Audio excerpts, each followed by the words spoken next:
இந்த நல்ல தருணத்தை நமக்கு அமைத்து கொடுத்த பிதாவாகிய தேவனுக்கு அவருடைய ஒரே குமாரனாகிய இயேசு கிறிஸ்துவின் நாமத்தின் மூலியமாக நான் நன்றியை தெரிவித்துக் கொள்கிறேன். தேவ செய்திக்கு தலைப்பாக உன்னதமான இடம் இப்படிங்கிற தலைப்பில் நான் உங்களோட தேவ செய்தியை இப்போ பகிர்ந்துக்க போகிறேன். இதுக்கு ஆதார வசனமாக கொலோசியர் 3ஆம் அதிகாரம் 2வது வசனம். பூமியில் உள்ளவைகளை அல்ல மேலானவைகளையே நாடுங்கள். பார்த்தீங்களா, ஆண்டவர் பூமியில் உள்ளவைகளை அல்ல மேலானவைகளையே நாடுங்கள் அப்படிங்கிறாரு. இப்போ இந்த நாடுங்கள் அப்படின்னா என்னென்னா எண்ணுங்கள் அப்படின்னு சொல்லலாம், இல்லைன்னா சிந்தியுங்கள் அப்படின்னு சொல்லலாம். இன்னும் நம்மளுக்கு புரியும்படி சொல்லணும் அப்படின்னா தேடி கண்டுபிடியுங்கள் அப்படின்னு நம்ம சொல்லலாம். அப்போ ஆண்டவர் என்ன சொல்கிறாருன்னா மேலானவைகளையே தேடி கண்டுபிடியுங்கள் அப்படின்னு ஆண்டவர் சொல்கிறாரு. மேலானவைகள் அப்படின்னா என்ன அப்படி அர்த்தம் பார்த்திங்கன்னா பரலோகத்தில் என்ன இருக்குது அப்படின்னு நம்மளை ஆண்டவர் தேடி கண்டுபிடிக்க சொல்கிறாரு. ஏன்னா இங்கே மேலானவைகள் அப்படின்னு பன்மையில் சொல்லியிருக்கிறாரு. ஒன்றுக்கு மேற்பட்ட இது நம்ம பரலோகத்தில் இருக்குது. இப்போ நம்ம நாடுங்கள் அப்படின்னா தேடி கண்டுபிடியுங்கள். அப்போ எங்கே தேடணும் அப்படின்னு பார்த்தீங்கன்னா ஏசாயா தீர்க்கதரிசன புஸ்தகம் 34ஆம் அதிகாரம் 16. கர்த்தருடைய புஸ்தகத்திலே தேடி வாசியுங்கள். பார்த்தீங்களா, எங்கே பரலோகத்தில் என்ன இருக்குதுன்னு நம்ம பார்க்கணும் அப்படின்னா எங்கே தேடி சொல்கிறாரு அப்படின்னா கர்த்தருடைய புஸ்தகத்தில் தேடி வாசியுங்கள். அப்போ கர்த்தருடைய புஸ்தகத்தில் தேடினா பரலோகத்தில் என்ன இருக்குது அப்படின்னு நம்ம கண்டுபிடிச்சிடலாம். சரிங்களா? இப்போ இந்த கர்த்தருடைய புஸ்தகம் தான் இந்த பைபிள்.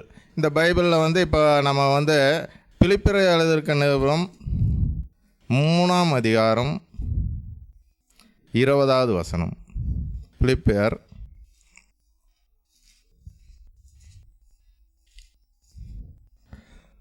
3ஆம் அதிகாரம் 20வது வசனம். நம்முடைய குடியிருப்போ பரலோகத்தில் இருக்கிறது. பார்த்தீங்களா, முதல்ல என்ன பரலோகத்தில் இருக்குதுன்னு பார்த்தீங்கன்னா நம்மளோட குடியிருப்பு பரலோகத்தில் இருக்குது. பார்த்தீங்களா, அப்போ நம்மளோட குடியிருப்பு எங்கே இருக்குது அப்படின்னு பார்த்தீங்கன்னா பரலோகத்தில் இருக்குது. சரிங்களா? இப்போ பரலோகத்தில் குடியிருப்பு இருக்குது.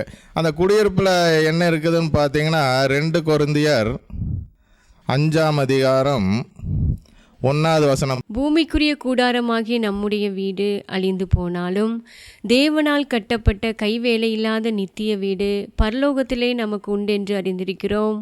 பார்த்தீங்களா, நம்மளுடைய குடியிருப்பு பரலோகம்னு ஆண்டவர் சொல்லிட்டாரு. அங்கே என்ன இருக்குதுன்னு பார்த்தீங்கன்னா கைவேலை அல்லாத தேவனால் கட்டப்பட்ட கைவேலை அல்லாத நித்திய வீடு அங்கே இருக்குதாமா. அப்போ நம்மளோட வீடு எங்கே இருக்குதுன்னு பார்த்தீங்கன்னா குடியிருப்பு பரலோகம். அந்த குடியிருப்பில் என்ன இருக்குதுன்னு பார்த்தீங்கன்னா வீடு, நமக்காக ஒரு வீடு அங்கே இருக்குது. சரிங்களா?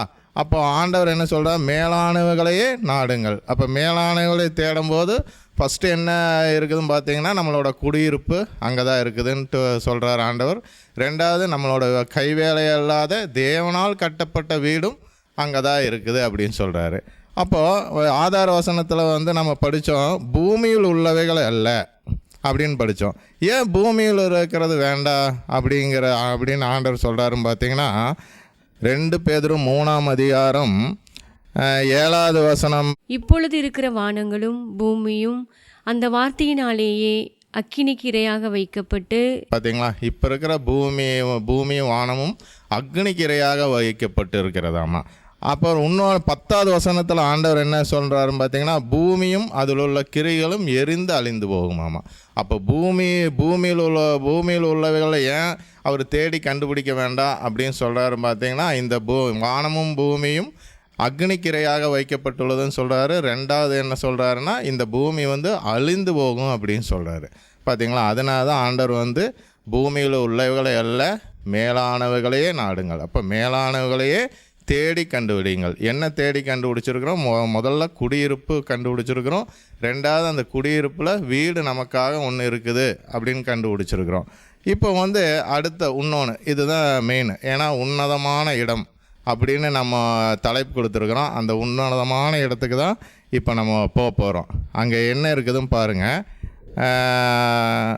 எபிரேயர் 8ஆம் அதிகாரம் 2வது வசனம். பரிசுத்த ஸ்தலத்திலும் மனுஷரால் அல்ல கர்த்தரால் ஸ்தாபிக்கப்பட்ட மெய்யான கூடாரத்திலும் ஆசாரிய ஊழியம் செய்கிறவருமாய் இருக்கிற பிரதான ஆசாரியர் நமக்கு உண்டு.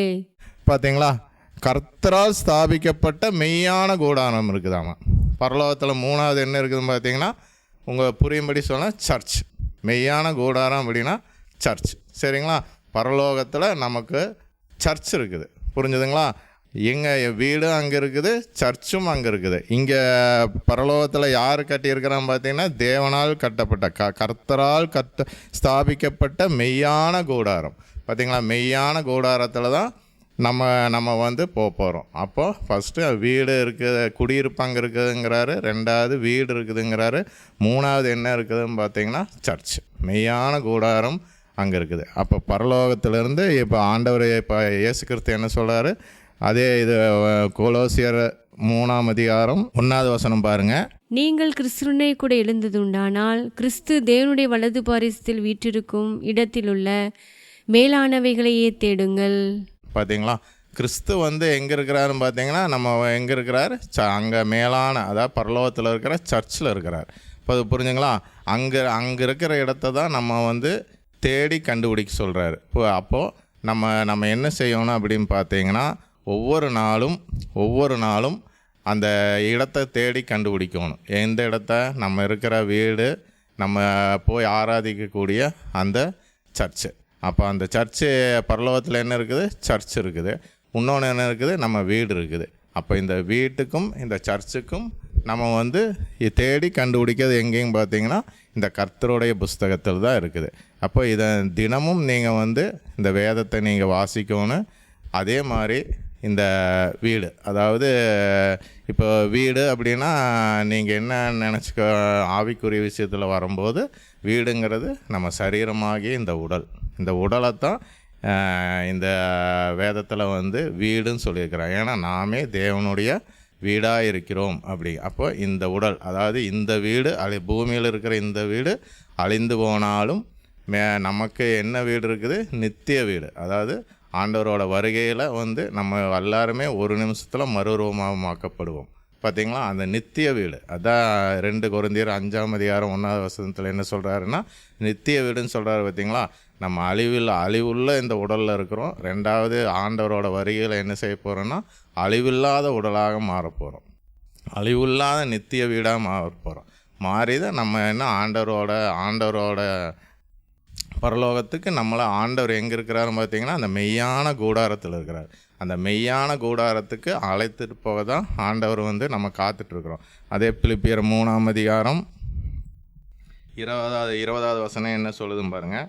நம்முடைய குடியிருப்போ பரலோகத்தில் இருக்கிறது, அங்கே இருந்து கர்த்தராயிருக்கிற இயேசு கிறிஸ்து என்னும் இரட்சகர் வர எதிர்பார்த்து கொண்டிருக்கிறோம். பார்த்தீங்களா, அங்கே அப்போ ஆண்டவர் வந்து பரலோகத்தில் இருக்க அந்த தேவனுடைய ஆலயத்திலிருந்து இங்கே வர நம்ம காத்துட்ருக்குறோம். அவர் வரும்போது நம்ம எல்லாருமே மறுரூபமாக்கப்பட்டு நம்ம ஆண்டவர் இருக்கிற இடத்துல அந்த தேவனுடைய மெய்யான கூடாரத்துக்கு கூட்டிகிட்டு போவார். எந்த வீட்டை கூட்டிகிட்டு போவார்னா, இந்த நித்திய வீட்டை தான் அங்கே பரலோகத்துக்கு கூட்டிகிட்டு போவார். பூமிக்குரிய வீடல்ல, பரலோகத்துக்கு தேவனால் கட்டப்பட்ட மறுரூபமாக்கப்பட்ட இந்த வீட்டை வந்து தேவன் வந்து கர்த்தர் வந்து நம்மளை அழைச்சிட்டு அவரோட கூடாரத்துக்கு, அந்த அவரோட சர்ச்சுக்கு போக போகிறோம். சரிங்களா? அப்போ வந்து நம்ம வந்து என்ன செய்யணும் அப்படின்னு பார்த்தீங்கன்னா, ஒவ்வொரு நாளும் தினமும் வேதத்தை வாசிக்கிறது மறந்துடக்கூடாது. அதே மாதிரி வாரம் ஒரு நாள் நீங்கள் வந்து உங்களோட சபைக்கு போகிறது வந்து மறந்துடக்கூடாது. இந்த 2 பழக்கமும் நீங்கள் வந்து உங்களோட அன்றாட வாழ்நாளில் வந்து நீங்கள் கடைபிடிச்சே ஆகணும். நிறையா சர்ச்சுக்கு போகாமல் டைம் இல்லை, சர்ச்சுக்கு போகிறதுக்கு எனக்கு வேலை நிறையா ஜாஸ்தியாக இருக்குது அப்படிலாம் நம்ம சொல்லக்கூடாது. ஏன்னா நம்ம இந்த சரீரத்தை, இந்த அழிந்து போகிற சரீரத்தில் வந்து முயற்சியும் பயிற்சியும் எடுக்கும்போது தான் ஆண்டவர் பரலோகத்திலிருந்து நம்மளை கண்ணோக்கி பார்த்துட்ருக்கிறார். நான் யார் கரெக்டாக சர்ச்சுக்கு போயிட்டுருக்கிறா, யார் தினமும் வேதம் வாசிச்சுட்ருக்கிறா, யார் நல்லா ஜெபம் பண்ணிகிட்ருக்கிறா, இப்படின்ட்டு எல்லாம் அவர் டெய்லியும் நம்மளை வந்து வாட்ச் பண்ணிகிட்டே இருக்கிறார். அப்போ வந்து நம்ம வந்து நம்மளோட அன்றாட லைஃப்பில் வந்து இந்த 3 ஜெபமும், இந்த வேத வாசிப்பு, இந்த வாரம் ஒரு நாள் சர்ச்சுக்கு போகிறது வந்து நம்ம என்றைக்குமே தவறாமல் கடைபிடிச்சிட்டே இருக்கணும். அப்போ தான் இந்த அழிந்து போகிற வீட்டை வந்து ஆண்டவர் வந்து நித்திய வீடாக மாற்றி அவரோட மெய்யான கூடாரத்துக்கு நம்மளை கூட்டிகிட்டு போவார். சரிங்களா? நீங்கள் ஒவ்வொருத்தரும் இந்த தவறாமல் இந்த 3 பழக்கங்களை நீங்கள் ஏற்படுத்தி கொள்ளுங்கள். அதே மாதிரி இந்த 3 பழக்கம் இருக்கும்போது நம்மளுக்கு அந்த மேலானவைகளான அந்த 3 விஷயம், 1 குடியிருப்பு, 2வது நித்திய வீடு, 3வது தேவனுடைய ஆலயம். புரிஞ்சுதுங்களா? அப்போ இந்த 3 காரியங்களையும் நீங்கள் பண்ணும்போது ஆண்டவர் அந்த 3 இடத்துக்கு உங்களை அழைத்துட்டு போகிறதுக்கு அவரோட வருகையில் நீங்கள் உறுதிப்படுவீங்க. தெரியுங்களா? தேவன் தாமே உங்களை ஆசீர்வதிப்பாராக. ஆமென்.